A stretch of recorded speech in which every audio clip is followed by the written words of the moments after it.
Hello everybody and welcome back to a brand new episode of the NASCAR Heat 5 Career Mode. I hope you're all having a great day. Today we go to just one race here in this episode, and that is the Cup Series at Martinsville Speedway. Last time we came to this racetrack, we were put in a position where we thought we were going to have to win to get into the Final Four. Turned out we didn't actually have to win, and we had a chance to get in on points, but things didn't quite go our way in that third and final stage, and we missed the Final Four. So, some high hopes coming into this race, though, because when we came to this track last time at Martinsville, we had a very strong run, we had a very strong car, and unfortunately things just didn't work out. But we come through here in qualifying with a goal of a 19.801 as we come through turn 3 and 4. A little bit of a mistake from myself there on the entrance of the corner, but we come through down the front straightaway, crossing the line with a 19.924, and we go P14 here for the Xfinity 500 at Martinsville Speedway. So a pretty laid back episode here today. No silly season news in this episode or anything really noteworthy to talk about. Just straight up short track racing at the paperclip as you see Daniel Suarez all the way down there P40. But I can tell you guys right now, huge, absolutely huge silly season news coming in the next episode in the Coca-Cola 600 that I've been kind of teasing for a little bit now, and I'm very excited for you guys to see that there. As you see on pole, we got surprisingly Chris Buescher now as Chase Elliott will join him on the front row now as we get ready to go green for the Xfinity 500 here in Martinsville Speedway. Very excited to get this one going. We've gotten 3 wins already in our second season of the career mode compared to last season. We had 2 by the end of our rookie season, and we're not even halfway through the regular season. We've already got 3, so the hopes are high at a track where we are very fast usually, so very confident coming into this one. There, as you see, Daniel Suarez has been struggling all weekend. Chris Buescher obviously having a stellar weekend. He's put his car on pole here. Surprisingly, he's been kind of stepping it up lately here in the career mode. I haven't even changed his rating. He's just been running a lot better now as we get ready, though, to take the green flag here in the Xfinity 500 at Martinsville Speedway. Now as we are underway, Chris Buescher and Chase Elliott will lead the way as we dive down towards turns 1. Behind us there you see we got the 48 and the 22 of Bowman as well as Logano. They're already going 3 wide. Christopher Bell got aggressive there, forced the 3 wide on Bowman and Logano as he tries to move his way forward. If you remember, Bell actually won a race earlier this season at Phoenix over myself, as we could have really had 4 wins this season already, maybe even 5 if we would have been able to beat this driver right in front of us in the Daytona 500 of Denny Hamlin, because we've got 3 wins and we've already gotten a couple runner-up finishes as well. So we have had, what, I think 5 top 2 finishes this season. Now it's been a stellar season to start off our second season in the career mode. Obviously, you guys know the news came out earlier that we will not be returning to Joe Gibbs Racing next season. I do know where we will be, and that news will be coming up relatively soon as well for where I will be in the next season of the career mode. Now as we come through out of turn 2, right on the back of the 21 of Matt Benedetto, running P13. I knew right off the bat we had a car way better than 13th place, so we get on the attack a little bit now, passing Kevin Harvick on lap 4 of this race as we dive down toward turn 3. Going to send it up now the inside of Austin Dillon. We would pass him down the front stretch into turn 1 now on lap 5. So we now move up into P11 and immediately get to the inside of Benedetto. Then out of turn 4 on the same lap, we get now pretty even with him down the front stretch, and we are now up inside the top 10 here in Martinsville with 26 laps to go in stage 1. So we run down the 6th there of Ryan Newman, who's having a pretty solid run here, obviously in his final season of the career mode, as you guys know, as we get up the inside of him as well. So clearly the car is running very fast. We're able to easily make these passes right now as we come through down the front stretch. So now up in the 9th place, as we would then put the fight to the back of our teammates of Kyle Busch as well as Martin Truex Jr. as we try to run them down here on lap 7 of 31 here in this first and opening stage. And sure enough, by the time we came through to lap 9, I get to the inside of Kyle Busch after just running him down with no problems at all. Very confident I was with the car at this point here as we clear him for now 8th place and then run down our other teammate of Martin Truex Jr., who currently is the best running Joe Gibbs Racing car in this race. But we would change that now on lap 11 as we send it up the inside through turn 1 and 2, and we're going to be even with our teammate down this back straightaway. Harvick has moved up to behind us into that 9th position here as we're still going to be side by side with Truex through the center of 3 and 4. As you see up ahead, we've got Cole Custer running in that 4th position over 5th place of Chase Elliott, as Truex not going to give up the position easy, and he continues to fight with us side by side into turn 1. But finally on the exit of turn 2, we will clear him for P7, and then the caution actually comes out now, and there's smoke up ahead. It's for the 42 of Ross Chastain, who has blown a tire, so he will be going to the back. This is not a DNF for Chastain, I can confirm, but the bad luck for Ross Chastain in his first season in the 42 car has continued into the Xfinity 500 at Martinsville. Gotta feel bad for Chastain, guys. He's got so much speed, but he keeps having some terrible luck. There you heard what I said over the radio. Now as we gain a position, nobody came to the pit lane, so Brad Keselowski is now actually out front of this race as we are back underway about the halfway point or so of this first stage as we dive down into turn 1 side by side with Kyle Larson, and then I get punted from behind actually from the 2014 champion of Kevin Harvick nearly into the outside wall, but Harvick just went into turn 1 and just drove right into the back of me and pushed us up the track. Fortunately, we only lose a few spots out of that little incident with Kevin, and we try to regather everything now as we're sideways on the exit of turn 4, and I was noticing that was a bit of an issue now as I would still be able to clear Kyle Busch, but I knew probably at the end of stage 1 when we make a pit stop, we're likely going to have to make a slight adjustment on the car to make it a little bit tighter later in the run now, as I might actually start to experiment throughout the rest of the season here, or at least the regular season, and maybe try running 4X tire wear and feel instead of 3X, which I use for the whole career mode so far. So let me guys know if I should maybe try to do the 4X experiment instead there as we pass Chase Elliott, get up the inside of the pole sitter of Chris Buescher, who seems to be kind of fading now that we've gotten back going here in Martinsville. And Brad Keselowski, you see, is long gone, so very evidently Keselowski has a very fast car. As we came through to lap 21, now coming to lap 22, 10 laps to go on the stage, and Keselowski had driven away even farther as we're up into P5 up the inside of Matt DiBenedetto, and now as we came through turn 3 and 4 on the same lap, we would be able to nearly complete the pass. He fights back a little bit, but he just doesn't quite have that momentum that we do, so we clear him down into turn 1 and now put the fight to the back of the 43 of Larson as well as Cole Custer, but Larson gets up the inside of Cole Custer, who seems to have stepped it up quite a bit here in his second season of the career mode now as we come through now up the inside of Custer into turn 3, nearly into the back of the 43 of Larson, but we clear Custer, then get up the inside of Kyle Larson there. As you can see, a little bit of a wiggle from the 43. I actually got into the back of him in the previous corner now as we're going to be still side by side down the back straight with Larson coming to just 2 laps to go in stage 1 now as we clear him through the center of the corner now as we come through out of turn 4, so now up into the runner-up position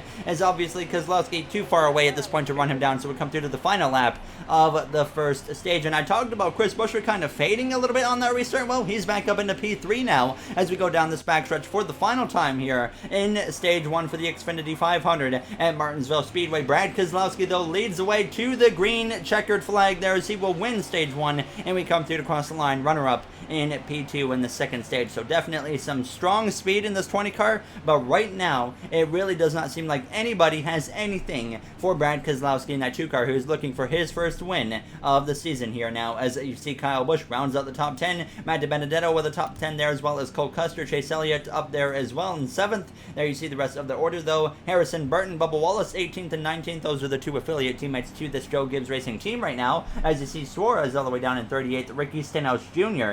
in that last position, so a little bit unfortunate for him, but we would lose 2 positions on the pit lane unfortunately due to the repairs I had to make from the little bit of damage that we picked up in stage 1.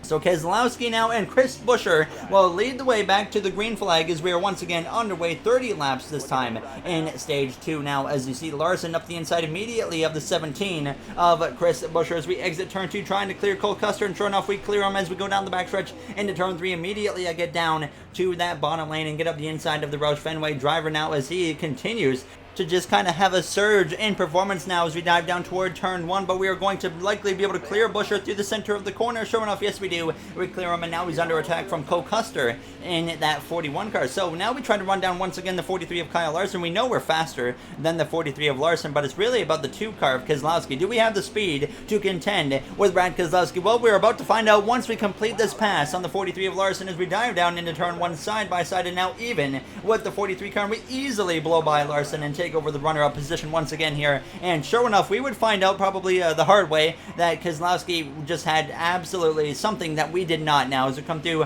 1.4 seconds behind on lap 7 as we dive down into turn 3, and he would just continue to stretch out the gap now as it wasn't pulling away drastically, but he was still opening up the gap. I felt like I was running perfect laps nearly, and I was still losing a little bit of time. We come through on lap 10. It was now a 1.5 gap to Brad Keselowski as we dive down into turn 3, but myself here, we were driving away from third place on back, so it was pretty kind of like or I should say we were kind of on an island of our own at this point now as we come through to lap 13. 2-second gap now between myself and Keselowski, and he was now running into lap traffic, so my hopes were pretty high here that we were going to be able to run him down. That's always the advantage we have against these drivers at Martinsville, as we are so much better at getting through the lap traffic than anybody else here as we come through out of turn 4, getting a little bit sideways there, so the car's starting to get a little bit loose again, but we come through to lap 15, and now sure enough Keselowski fully submerged in the lap traffic, and I'm coming up to the back now of Michael McDowell with 15 laps to go here in the second stage, and you can see how much we've now closed in on Keselowski due to the lap traffic. But just like him, we got to find a way to just kind of work our way around these guys, and we go around the outside kind of like what Keselowski's doing. He slides down in front of Suarez and now gets up the inside of David Reagan, so Keselowski was actually getting through the lap traffic pretty well compared to what I've seen from some AI drivers in the past at this racetrack here as we dive down into turn 3, and immediately Keselowski jumps back up to the outside to now the right hand side of the 47 of Stenhouse. I get to the inside of Reagan, trying my best to stick with Keselowski with just 13 laps to go here in this second stage as we're right to the back of the 47, now nearly right to the back of Keselowski, but I got a little bit sideways, you saw there, and we come through out of turn 4 now on lap 18. I jump up to the top now as we come through to lap 19 with 12 to go in the stage, trying to follow Keselowski around these guys now as we have a spinner in front of us. Quinn Houff in the 00 was actually around, and the caution comes out now with less than what, 10 laps to go or so in stage 2. Nobody coming to the pit lane, so it's going to be between myself and Keselowski on the front row for this late second stage restart. That sucks, man. I was really hoping it was going to stay green. I think we could have maybe had something for him there, guys. There you heard what I said on the radio, just saying, you know, I was really hoping we were actually going to be able to stay green to the end of the stage, but now it's going to be between myself and Keselowski on this front row. A little bit concerned, to be honest with you guys, coming into this restart, because the car was starting to fall off a little bit in terms of the grip levels on the exit of the corner now as we get back underway on lap 22 of 30, less than 10 laps to go in this first stage. Kyle Larson up by inside, 3 wide behind us between the 9 of Elliott, the 88 of Jones, and the 41 of Cole Custer. Austin Dillon up in the mix as well, having another solid run here today in Martinsville, and sure enough, Keselowski has gotten away. We're side by side with Larson on the exit of turn 4. I'm fighting him as hard as I can here, and like I said, I could tell the car was kind of starting to drift away on this longer run, and the grip was just not there like I needed it to be on the exit of the corner. You can see it right there. Now Larson's actually going to potentially clear us into turn 3, and we came through now to lap 24, and sure enough, out of turn 2, he would clear me. So there you see Larson up into second place, but immediately I dive up the inside into turn 3. I'm not giving up that second place easily now as we want to get as many points as we can as we come through side by side down the front straightaway. 6 laps to go in the second stage. Elliott now up the inside of Larson as I kind of leave the door open for Elliott. I kind of forced Larson up a little bit as I just dove into turn 1 a little bit too hard, but we do hold on now to the second place, but Keselowski was gone. We come through to 4 laps to go, and I started opening up the gap once again to third place on back, but I had absolutely no chance of running down Brad Keselowski. Even when I was running a perfect lap at this point, I was still losing ground. So we come through to now 2 laps to go in the second stage. There you see we're running about 20.0 second laps or so fairly consistently, I felt. Now as you can see how sideways I'm getting though on the exit of the corner. So we come through to start the final lap now, once again a 20.0 second lap here as we dive down into turn 1. Keselowski has dominated this race so far after taking the lead from Chris Buescher in that first stage, and he has not looked back since then as we dive down into turn 3. We're going to need some luck, maybe have Keselowski have some issues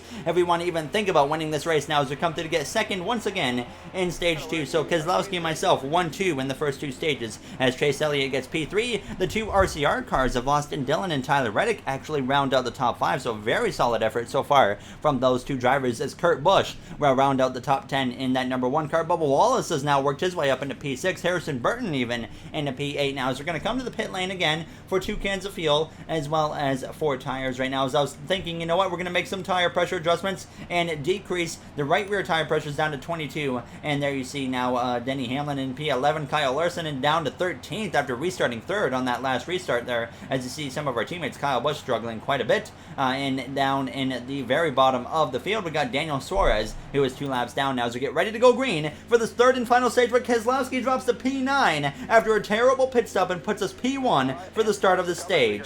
I was just talking about how we would need some luck to get in front of Keselowski, and now that luck has happened as we come through underway for the 3rd and final stage here in Martinsville as we dive down into turn 1. Immediately, Bubba Wallace gets aggressive, makes it 3 wide on the inside of the 3 and the 9 car, and that 23 Toyota Camry, owned by Denny Hamlin as well as Michael Jordan, is now going to move up into 3rd place, or 2nd place actually, now behind us as we come through out of turn 4 and come through to start lap 69. Nice here as we dive down toward turn 1. So Bubba Wallace, for the first time this season, has a chance to maybe actually get up here and fight for the lead here as we come through down this backstretch. We know that 23 car is going to improve in this career mode as time goes on. Same for that 99 Trackhouse team. So definitely going to see them, just both those teams get better as these races go on here now. As we come through on lap 73 though, we were opening up the gap very easily to Bubba Wallace, so it was pretty evident that he didn't quite have the car that he needed to come up here and fight for the lead. But Brad Keselowski, the main thing is he's behind us still as we dive down into turn 3, and he was working his way back through the field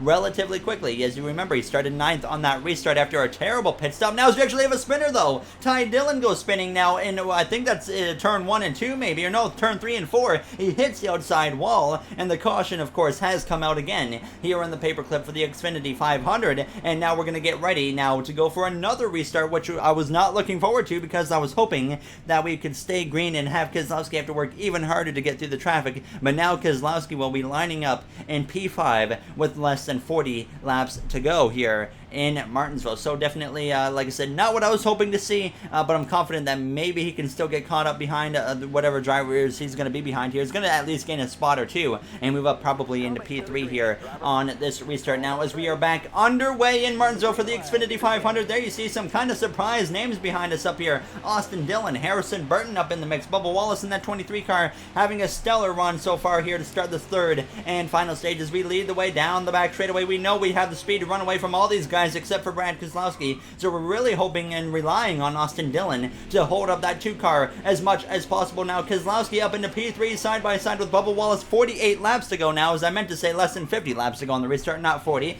Now as we come through out of turn 2 there, that 3 car trying to stick with me, but he just does not have that speed in the car. But we come through now to lap 82 in this race. Keselowski still stuck behind the 3 of Austin Dillon, so I was loving every moment of this now, hoping that it would stay this way as we went now through onto lap 85. Same situation for Brad Keselowski, who's continuing to be stuck behind Austin Dillon here as we dive down into turn 1. So just hoping that it stays that way for as long as possible and it stays green here in the race. But we came through now on lap 89. Keselowski up the inside of Austin Dillon. Not what we wanted to see at all now as we dive down into turn 3. We're closing in on lap traffic, which is going to maybe be an advantage to us, but Keselowski clear of Austin Dillon as we come through to start lap 90. So we come through now to lap 92, and you can see in my rear view mirror Keselowski was closing very, very quickly as we came through now down this back straightaway on the outside of that 00 of Quinn Half. So now I was a little bit concerned as I saw that 2 car just filling up my rear view mirror as we come through now to lap 93, just hoping that maybe I can use this lap traffic to my advantage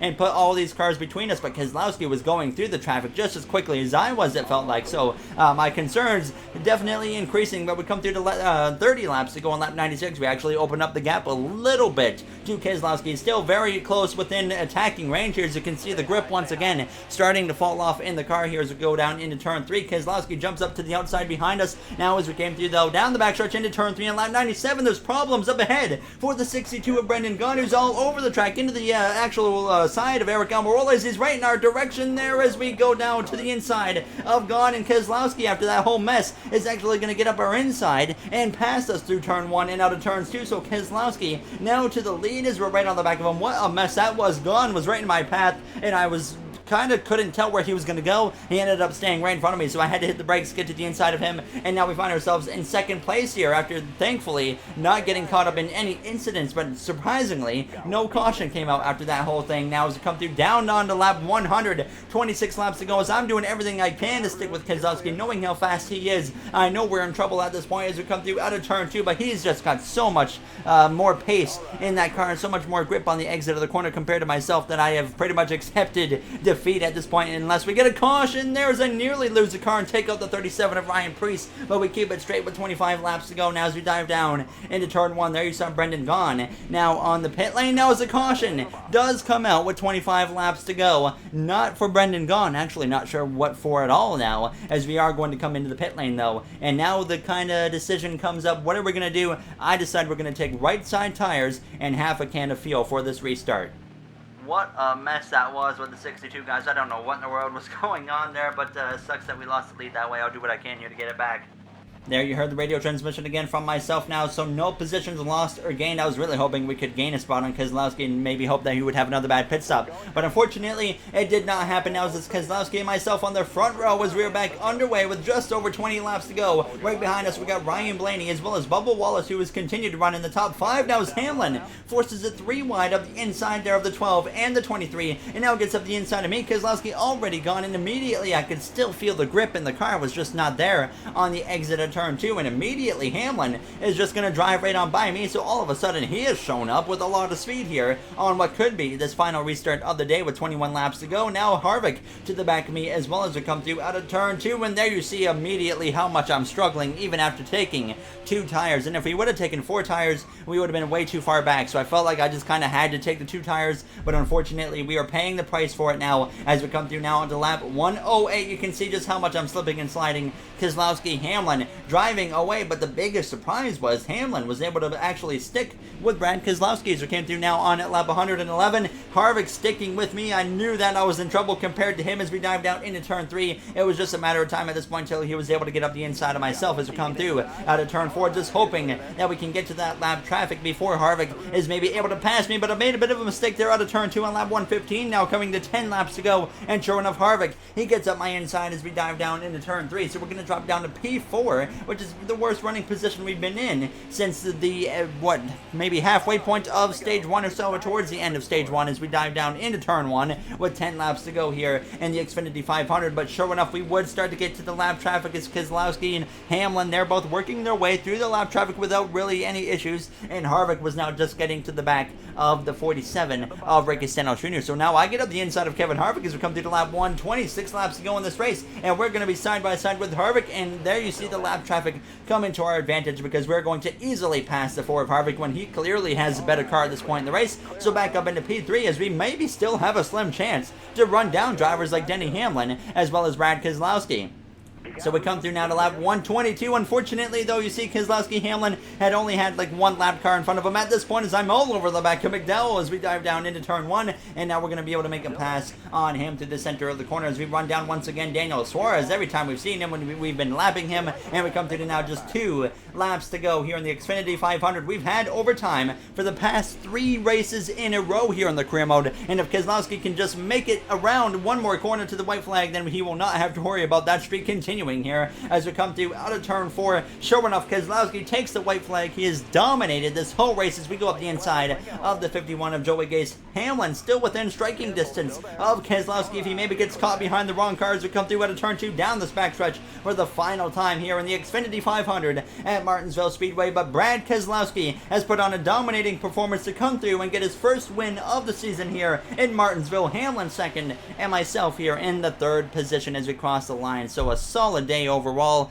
This will just do so much more help for us here in the regular season standings. Ross Chastain rebounded to a 5th place finish after he was running 2nd in stage 1 when he had big issues blowing a right front tire, it looked like, and putting him into the outside wall and sending him to the back of the field. But there you see the rest of the finishing order on your screen. Bowman all the way down in P26, not the result he was looking for. Logano with a rough one as well. Ty Dillon with a DNF as well as Timmy Hill. So they finished in 39th and 40th now as we are going to check out, of course, the point standings after that one. But what a race it was for us there, as I did not have Jay for a post-race interview in this one just because of timing and whatnot. But like I said, overall, a solid day for us.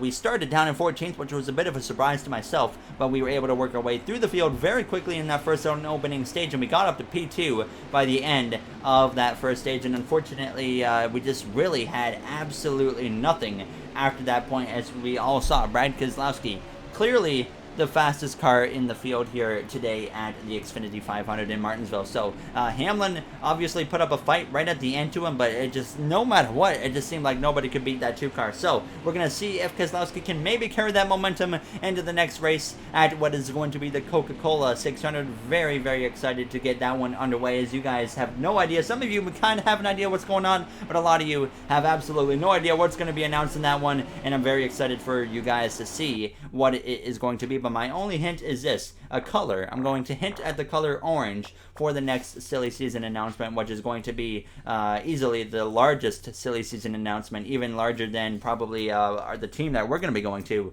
announcement in the next coming episodes. Actually, it's probably going to be later in the regular season when I announce that.